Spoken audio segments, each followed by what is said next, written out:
Okay. Ladies and gentlemen, welcome back to the podcast. Today I'm here with luxury success coach, podcaster, and manifestation queen, Mikayla Jai. Mikayla, welcome to the show. Thanks for having me. I'm super excited. Of course. So for my listeners, can you just give a little bit about who you are, what you do exactly, and your journey to get to this point? Yeah. Hi, guys. My name is Mikayla. I'm 22 years old and I live in Nebraska right now. I'm going to be moving to LA very, very soon, though. Thank God. And I am a luxury success coach. So I coach women and young adults how to manifest a luxurious, successful life, whatever that means to you. Luxury and success mean a million different things to a million different people. So we really fine tune what it is that you desire. What do you want out of your life? What are your goals and dreams? And how can we make that happen in the easiest, quickest way possible? So how I kind of got to where I am now was my own personal life transformation. I, in high school, was so negative. I was so in victim mode about my life. I lived alone when I was in high school. My dad was in prison. I went through a lot of traumatic family situations. And when, you're 16, you want to be having fun and going to parties and football games and stuff. You don't want to be having to work 3 jobs and deal with family drama. So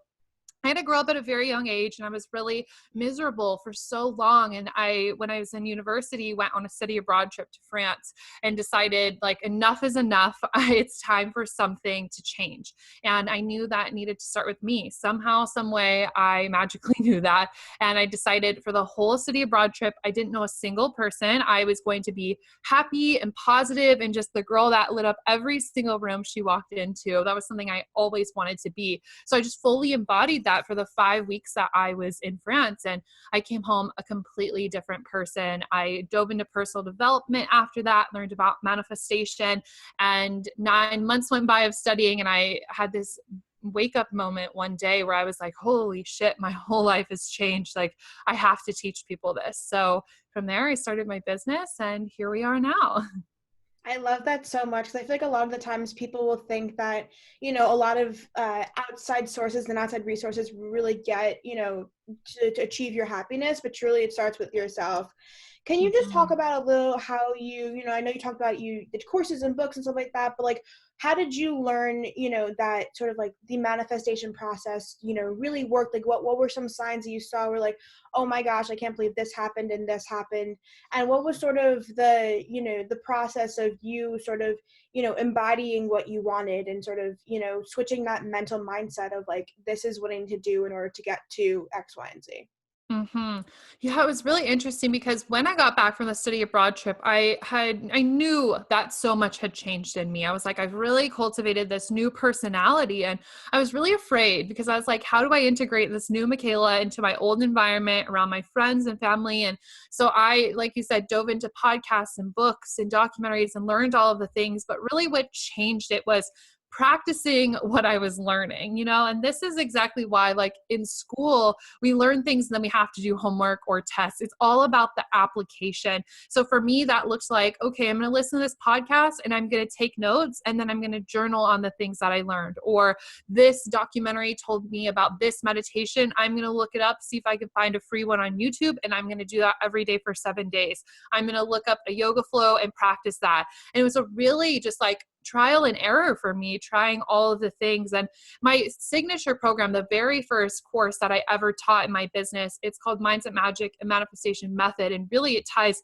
together all of the things that I learned and practiced because I was my own guinea pig. I was my first client, So I learned about astrology. I learned about EFT tapping, numerology, crystal chakras, all the things. So I just dove into all of that and really practiced it. And I guess the big signs that I saw along my journey were just signs that I would ask for. I think everybody has a sign or several signs. You can just ask to have a sign from the universe where you say, okay, universe, I want to know I'm on the right path. Show me, a feather, or have a certain car drive by, or have a clear blue sky. My main one was always a Range Rover because that's one of my dream cars.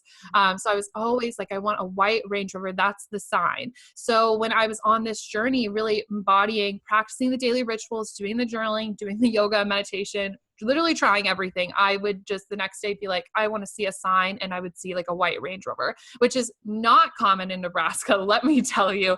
I would literally see them on my college campus. Even more weird. Like, what college kid has a Range Rover? Like, none in Nebraska. So I would see different signs that I would ask for, and it really anyways came from trial and error of practicing everything I was learning. Yeah, I love that so much. And I feel the same way. Like there's like, certain things that I want, like when I see them, I'm like, okay, this is confirmation that I'm sort of on the right path and I can, get that eventually and stuff like that. So that's really amazing. I want to touch on like, so imagine there was, someone who came up to you and they're like, you know what, Mikayla, like this is ridiculous. Like, who's ever listening, like, I don't believe that, all this stuff is sort of true. It's sort of like a foo-foo type thing. Like, Yeah. what would you tell them in order to, persuade them or convince them that this, diving into these practices really does help you and sort of transform your life? Yeah, I always like to tell people who feel like non-believers in the manifestation world, I like to tell them that, okay, then don't think of it as manifestation. Think of it as goal setting. That's all it is. It's the exact same process. It's just different language. So when you say, I'm going to manifest $10,000, that's the same thing as you saying, I'm setting a goal to make $10,000 in 6 months or whatever your goal is. And so, they teach you in school, whether it's SMART goals or just goal setting in general, they're like, okay, well, what are the action steps you're going to take towards the goal? In manifestation, it's set your intention for the manifestation and what inspired action steps are going to, lead you to that thing. So if somebody's a non-believer, I say, all right, well, let's just throw out the word manifestation and let's use goal setting. And that's why I actually used to call myself a manifestation coach, and I switched it to success coach because I find that we can achieve success by using any terms, and we can achieve success by using manifestation, not solely focusing on it. So I'm like, change the language, find what resonates with you. And then the practices that we do, whether it's journaling or, affirmations, whatever that may be, just pick what resonates with you. And if you look at yoga and you're like, that's too yogi hippie, I'm not into it, throw it out the door. You don't need it then. If it doesn't resonate with you, it's not for you. But if you like the idea of prayer or a meditation or even just journaling out your priorities for the day and that works for you, then great, follow that. I always say go with like the number one thing that resonates with you. What are your top 5 sort of, practices or things that you do that you've really seen have impacted you in terms of this whole, manifestation process?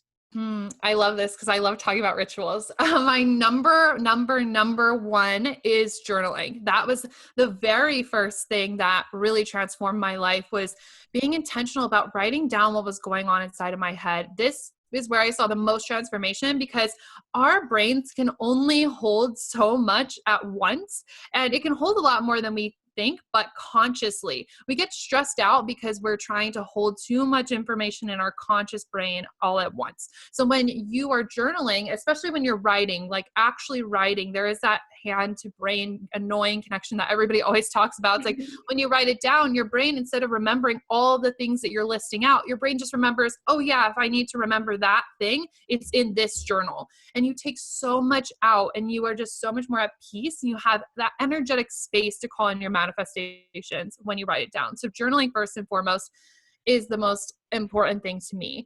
Another thing is doing cleansing rituals. So every day I like to use Palo Santo and sage. They're like these plants that you can buy at the store and at like hippie shops. If you guys buy like incense somewhere, I'm sure they'll have Palo Santo. But I like to sage my room and myself every single day. It just clears the space, and it's all about the intention. You could look at it and be like, that does not work. That's all bullshit. But it's like, it just is going to be what you believe in. So the clearing rituals just make me feel like I have a lot of space. Another thing I love to do is dancing. So manifestation works when we have the least amount of resistance to the things that we want. So if I were to set a goal to make $1 million in my business, that is so easy to manifest because it's like you just have to allow that through. However, the hard part is convincing your brain to get on board with that, because we hear $1 million and we're like, oh, no way, not this year. That's a lot of money. Where is that going to come from? Our logical human brain kicks in. So as much as possible that you can get out of your head and into your body is the best thing. So I love to dance and like throw little dance parties. I like to go swing at the park when they're not all taped up and closed. And I like to go on walks and work out, just some type of body movement is really important to me. The fourth would be listening to some type of music, whether I'm working or journaling or cooking. Just a high vibe song really shifts your mood.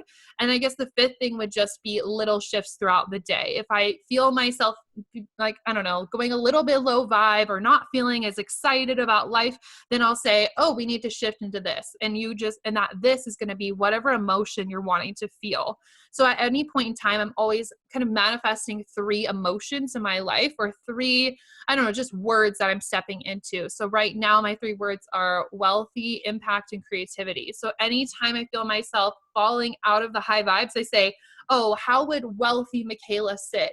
How would Mikayla be talking if she was super creative right now? How would I be showing up if I knew I was making an impact on so many people? And that instantly shifts me straight back into that vibe. Yeah, that's so, so, so good. And a lot of those are things that I talk about, on my Instagram and throughout the, podcast. And for my personal life, I know I just got back into journaling a few weeks ago, and it really has sort of transformed, how I go throughout the rest of my day. With all this stuff going on, I've done it, forever, but I fell off and went back to it. And Yeah. it's amazing.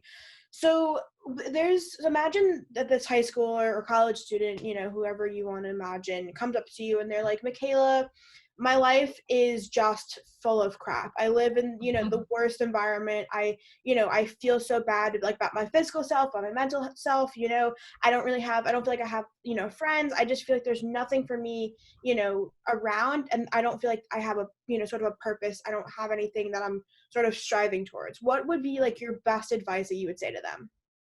I feel this so deeply because that was literally me in high school. I was literally at that point. I was living alone at that time. My dad had a girlfriend in a different state and he left to live with her. And I was so miserable. In high school, I was also a cheerleader. I was in DECA, which is a marketing club. I was doing all the things and I felt like I just hated my life anyways. And I asked myself this question my junior year of high school, and this is exactly what I would tell them. I literally looked myself in the mirror one day and I said, are we going to make this work or are we not? It's just as simple as that. You have to decide, are you willing to do what it takes to live the life that you're dreaming up? And that doesn't mean you have to have this huge purpose of, I'm going to change the world. I'm going to be president. You don't have to do something that's super dramatic, but what is the life that you're thinking about? When you are in those moments of despair and you're like, my life sucks, school sucks, I don't like my body, my family sucks. What are you dreaming of outside of that? You want a loving family. You want money in the bank. You want freedom to travel. You want the nice car, whatever it is that you are dreaming up. Are you willing to do what it takes to make it happen? Asking myself that question changed my life. I literally looked myself in the mirror straight in the eyes and I said, are we going to make this work or are we not? And it was a pivotal moment in my life because I said, obviously, we're going to make this work. And I ended up kicking ass. It's like, you have to believe in you first for things to rearrange and work out for you. I love that so much. And that's, Mhm. it's just so powerful, when you ask yourself that and you realize, oh crap, I've been sort of, putting myself in this gutter, and you're like, okay, we got to get out now. What Yeah, is and it can the, be so hard. Oh, sorry, go ahead. no, go ahead, go for it. It can be so hard too. And especially with the social media age, we're seeing there's all these vloggers on YouTube and people on Instagram. And, I'm one of those people too. I have a vlog series that goes live every single day. I'm on Instagram stories all the time. People see my life. I buy Starbucks every day. I eat organic. I have a Tesla. People are like, oh, must be nice. And it's like, you see that and you're like, why does my life suck?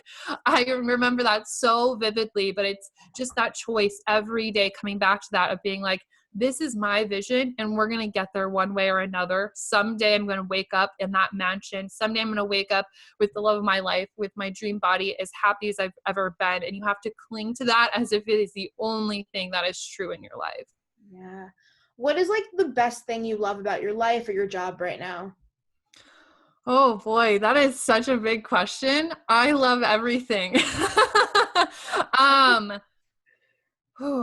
I would say Okay, one of my life purposes is freedom. So I'm really into all of the woo things. I love numerology is one of them. And in numerology, there's this website and it's called Teledipity. And you can put in the time and date that you were born. And it will tell you all about yourself and your life path. And it gives you this little name.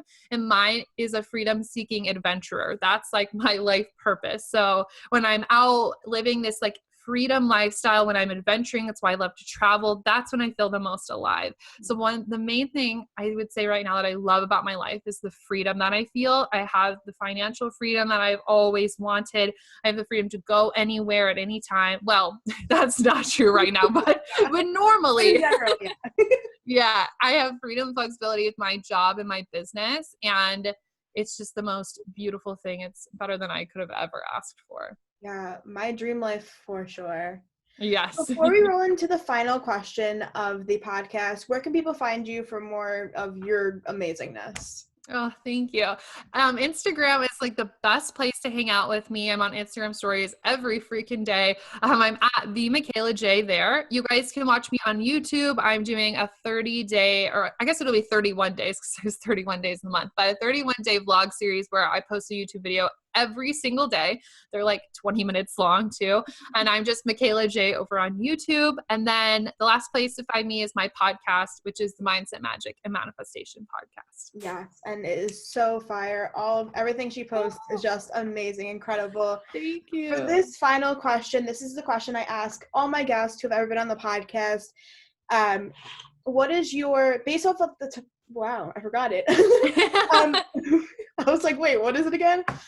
Based off of the title of the podcast, which is Fashion Your Passion podcast, what is one tip that you would give dreamers based off of how you have fashioned your passion? Decision. Decision is everything. Just decide. You can have anything that you want. Anything. Nothing's impossible. Nothing's off limits. Honestly, it's magical and incredible that we even exist as human beings. So if you think that your dreams are too big, remember you are living in this sack of skin that itself is a miracle. Just decide. Decide over and over and over again. Yes. Thank you so much for coming on. I truly appreciate it. This has been life-changing for me, and I know my listeners will benefit from it so much.